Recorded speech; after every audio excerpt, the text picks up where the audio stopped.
Richard Hawthorne was simultaneously caught on camera robbing a bank in New York, attending a business meeting in Chicago, and boarding a plane in Los Angeles, all at exactly 2:47 p.m. on the same Tuesday. Dozens of witnesses, multiple security systems, and GPS data confirmed he was in 3 places at once. What I discovered about Richard's quantum alibi would reveal the ultimate crime: stealing reality itself. I'm Detective James Carter, and after investigating 9 impossible cases that challenged everything I thought I knew about physics, identity, and the nature of reality, I thought I had seen it all. But the case of the quantum alibi would prove that some crimes exist beyond the boundaries of any single universe. The call came from FBI agent Sarah Martinez on a Wednesday morning in December. The federal government was requesting my assistance with a case that defied every investigative protocol they had ever encountered. "Detective Carter," Agent Martinez said when I arrived at the federal building downtown, "we need your expertise with impossible cases. We have a situation that violates the basic laws of physics." Agent Martinez was a seasoned investigator with 15 years of experience in white-collar crime and fraud cases. If she was requesting help with an impossible case, the situation was beyond routine federal investigation. "Agent Martinez, what kind of impossible case are we dealing with?" Richard Hawthorne, 42, is suspected of robbing First National Bank in Manhattan yesterday at 2:47 p.m. But he has what appears to be a perfect alibi. He was simultaneously documented in 2 other cities at the exact same time. She handed me 3 files containing surveillance footage, witness statements, and digital evidence from New York, Chicago, and Los Angeles. "Agent Martinez, are we dealing with identical twins or sophisticated disguises?" That's what we thought initially, but the evidence goes beyond simple impersonation. Richard Hawthorne appears to have been physically present in 3 different cities simultaneously, performing different activities that required his specific knowledge and behavioral patterns. I examined the evidence carefully. The New York footage showed Richard Hawthorne entering First National Bank, approaching the teller counter, and demanding money in a calm, professional manner. The robbery was completed in exactly 4 minutes, with Richard leaving through the front door at 2:51 p.m. The Chicago evidence documented Richard attending a board meeting at Morrison Industries from 2:30 p.m. to 3:15 p.m. Security cameras showed him entering the building, participating in discussions, and providing detailed financial analysis that demonstrated intimate knowledge of the company's operations. The Los Angeles documentation showed Richard checking in for a flight to Tokyo at LAX airport. TSA cameras recorded him going through security screening, and airline records confirmed he boarded Flight 447 at 3:10 p.m. Agent Martinez, this evidence suggests that Richard was in 3 different time zones simultaneously, performing activities that would be impossible for any single person to accomplish. That's why we need your expertise, Detective. In the past year, you've investigated cases involving quantum physics, consciousness manipulation, and advanced technology that most agents wouldn't know how to handle. Have you interviewed Richard Hawthorne about these allegations? That's the problem, we can't locate him. According to our records, Richard Hawthorne is currently in Tokyo, Chicago, and federal custody in New York simultaneously. The case was already beyond normal investigative procedures. If Richard Hawthorne was somehow existing in multiple locations simultaneously, traditional law enforcement methods wouldn't be sufficient to apprehend or prosecute him. Agent Martinez, what do we know about Richard's background and recent activities? Richard is a quantum physicist who worked at Advanced Research Dynamics until 6 months ago. He was terminated for conducting unauthorized experiments using company equipment. What kind of experiments? Quantum consciousness research and parallel reality manipulation. According to his former colleagues, Richard believed he could create multiple versions of himself existing in parallel timelines. This information immediately connected Richard's case to the quantum physics crimes I had been investigating. Someone with Richard's background would have the theoretical knowledge to attempt consciousness splitting or reality manipulation. Agent Martinez, I need to speak with Richard's former colleagues and examine any research data related to his experiments. My first interview was with Dr. Elena Rodriguez, Richard's former research partner at Advanced Research Dynamics. Dr. Rodriguez was a quantum physicist in her 40s who had worked closely with Richard on theoretical consciousness research. When I explained the nature of Richard's alleged crimes, she looked genuinely shocked. "Detective Carter, what you're describing should be physically impossible, but it's exactly what Richard was trying to achieve in his research." Dr. Rodriguez, what was Richard's research focused on? Richard was obsessed with the idea that consciousness could exist simultaneously in multiple quantum states. He believed he could create parallel versions of himself that could operate independently while sharing the same core identity. Is such a thing theoretically possible? The mathematics suggested it might be possible under very specific conditions, but the practical implementation would require technology that doesn't exist. What kind of technology? Quantum consciousness amplifiers, parallel reality generators, equipment that could manipulate the fundamental structure of spacetime itself. Dr. Rodriguez, did Richard have access to such equipment? Not through official channels, but Richard was brilliant at acquiring experimental technology through unofficial sources. What do you mean? Richard had connections with underground research networks, private laboratories that conducted experiments without government oversight or ethical restrictions. Dr. Rodriguez provided me with contact information for researchers who had worked with Richard on consciousness-splitting experiments. What I discovered was a network of scientists who had been pushing the boundaries of quantum physics far beyond what was considered safe or legal. Detective, Dr. Rodriguez explained, Richard's research had progressing to the point where he claimed he could exist in multiple realities simultaneously while maintaining conscious control over each version of himself. And you believed this was possible? I thought Richard was pursuing impossible theoretical goals until 6 months ago, when he demonstrated something that changed my understanding of reality itself. What did he demonstrate? Richard showed me that he could be in 2 places at once for brief periods of time. I watched him have a conversation with me in the laboratory while simultaneously calling me on the phone from across town. How did you verify that both versions were really Richard? Both versions knew things that only Richard would know, personal details about our research, private conversations we'd had, even my own thoughts and feelings that I hadn't shared with anyone. Dr. Rodriguez's testimony suggested that Richard had successfully achieved consciousness splitting and was using this ability to commit crimes while maintaining seemingly perfect alibis. My next step was to investigate the underground research network that had provided Richard with the technology to accomplish quantum consciousness manipulation. Detective Mike Chin, no relation to the previous David Chens in my cases, was a cybercrime specialist who had been tracking illegal technology sales to private researchers. His investigation had led him to a network of scientists who were conducting experiments that violated international physics research protocols. Detective Carter, Richard Hawthorne has been acquiring experimental quantum equipment from sources that operate outside normal scientific oversight. What kind of equipment? Consciousness transfer devices, quantum field generators, parallel reality stabilizers, technology that most legitimate researchers believe is still decades away from practical implementation. Detective Chin, where is this equipment being manufactured? Underground laboratories funded by private investors who want to push the boundaries of physics without government interference or ethical restrictions. Have you been able to trace Richard's equipment purchases? Richard acquired a complete quantum consciousness laboratory over the past year, spending approximately $2 million on experimental equipment. Where did Richard get $2 million? That's what we're trying to determine. Richard's official income from his research position wouldn't support such large purchases. Detective Chen's investigation revealed that Richard had been funding his equipment purchases through a series of sophisticated financial crimes that he had committed using his quantum consciousness abilities. Detective Carter, Richard has been robbing banks, embezzling funds, and committing fraud in multiple cities simultaneously. Each version of himself commits different crimes while the others maintain alibis. How many crimes are we talking about? We've identified at least 30 financial crimes over the past 6 months, committed in 12 different cities. Richard has stolen approximately $5 million using his quantum consciousness abilities. The scope of Richard's crimes was staggering.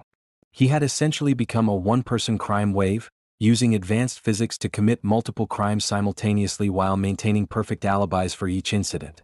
Detective Chin, how do we apprehend someone who can exist in multiple locations simultaneously? We'd need to find a way to force all versions of Richard into a single location, or develop technology that can detect and track quantum consciousness signatures. My investigation led me to Amanda Walsh, a coordinator who had been documenting witness testimonies for insurance claims related to Richard's crimes. Amanda was a woman in her 30s who worked for a private investigation firm that specialized in fraud cases. She had interviewed dozens of witnesses who had encountered Richard during his various criminal activities. Walsh, what can you tell me about the witnesses who have encountered Richard Hawthorne? Detective, I've interviewed 47 witnesses who claim to have seen Richard committing crimes or maintaining alibis. The consistency of their testimonies is remarkable. What do you mean by consistency? Every witness describes the same person with identical mannerisms, speech patterns, and behavioral characteristics. It's as if they all encountered the exact same individual, even though the encounters occurred simultaneously in different cities. Amanda, is it possible that all these witnesses are describing the same person? Based on the evidence, yes. But that would mean Richard Hawthorne has the ability to exist in multiple locations simultaneously while maintaining complete psychological consistency across all versions of himself. Amanda's witness testimonies provided crucial evidence that Richard's quantum consciousness abilities were genuine. He wasn't using body doubles or sophisticated disguises. He was literally existing in multiple realities simultaneously. Walsh, have any witnesses reported unusual phenomena during their encounters with Richard? Several witnesses mentioned that Richard seemed to know things he shouldn't have known, personal information about them, details about their lives that weren't public knowledge.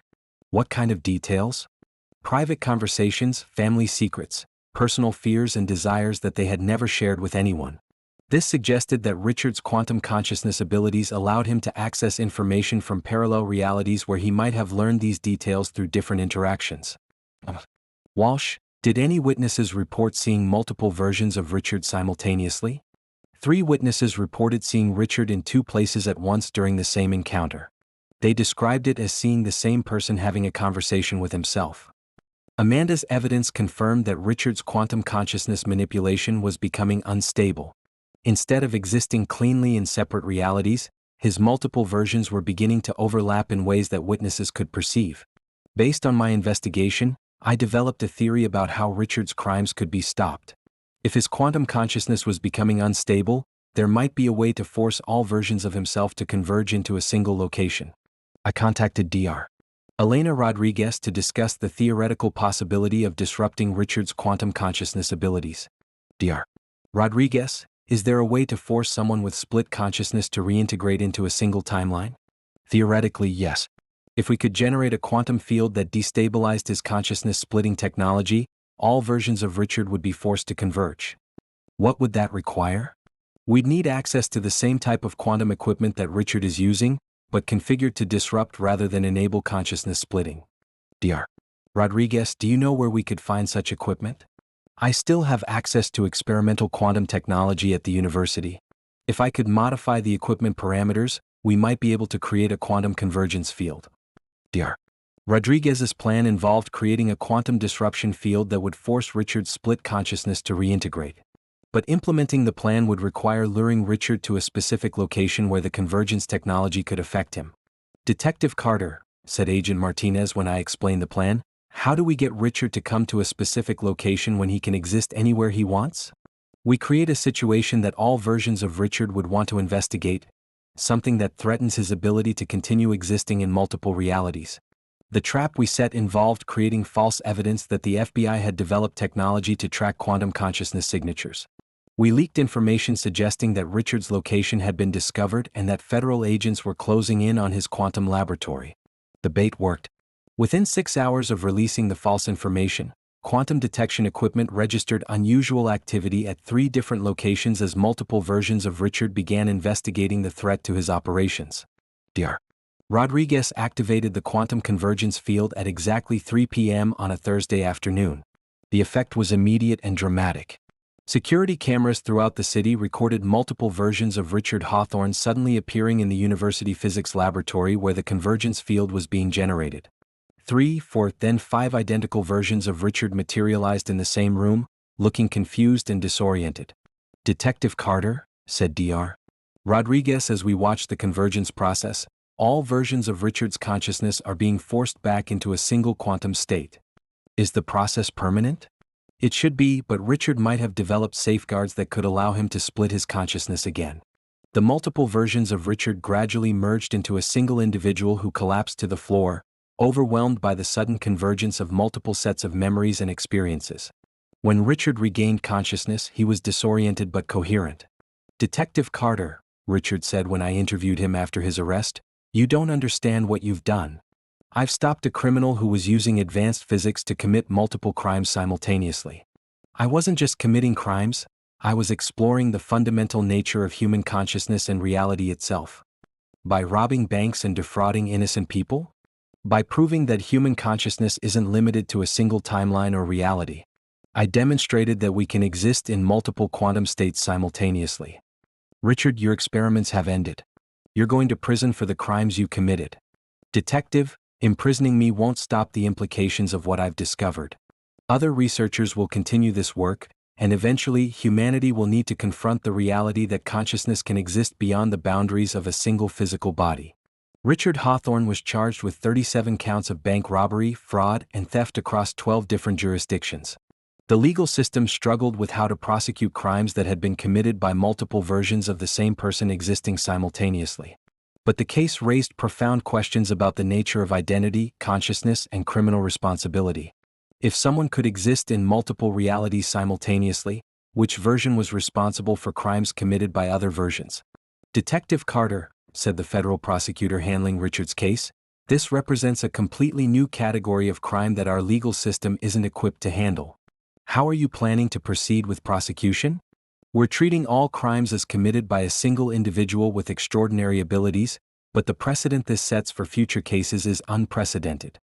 The case of the quantum alibi taught me that as science advances beyond current understanding, crime will evolve to exploit new possibilities that challenge our fundamental assumptions about reality and justice. Richard Hawthorne had used cutting-edge physics to become a criminal who could be everywhere and nowhere simultaneously, committing crimes while maintaining perfect alibis through the simple expedient of existing in multiple realities at once. But the case also demonstrated that even the most advanced criminal techniques have weaknesses that can be exploited by determined investigators willing to think beyond conventional methods. Every case tells a story, and the story of the quantum alibi was about the eternal struggle between those who use knowledge for destructive purposes and those who use it to protect society from harm. As I concluded my 10th impossible case, I realized that my career had evolved far beyond traditional detective work. I had become an investigator of crimes that existed at the intersection of science fiction and reality, where the impossible became possible and the boundaries between different realities became battlegrounds for justice. Richard Hawthorne's quantum consciousness had been reintegrated, but his legacy remained, proof that human consciousness could transcend the limitations of single timeline existence. The implications of his research would continue to challenge investigators, lawyers, and society itself as we grappled with crimes that existed beyond the boundaries of conventional understanding. In the end, the most important lesson from all 10 impossible cases was that reality is far more flexible than we assume, and that the human capacity for both creativity and destruction will always find new ways to challenge our understanding of what's possible. The quantum alibi had been broken, but the quantum age of crime had only just begun. Every case tells a story, and these 10 stories had taught me that in a universe where consciousness can be split, memories can be stolen, and reality itself can be manipulated, the most important tool a detective can have is an open mind willing to accept that the impossible might just be evidence that we don't yet understand the rules by which the universe really operates. Case closed. Reality expanded. Justice served, one impossible case at a time.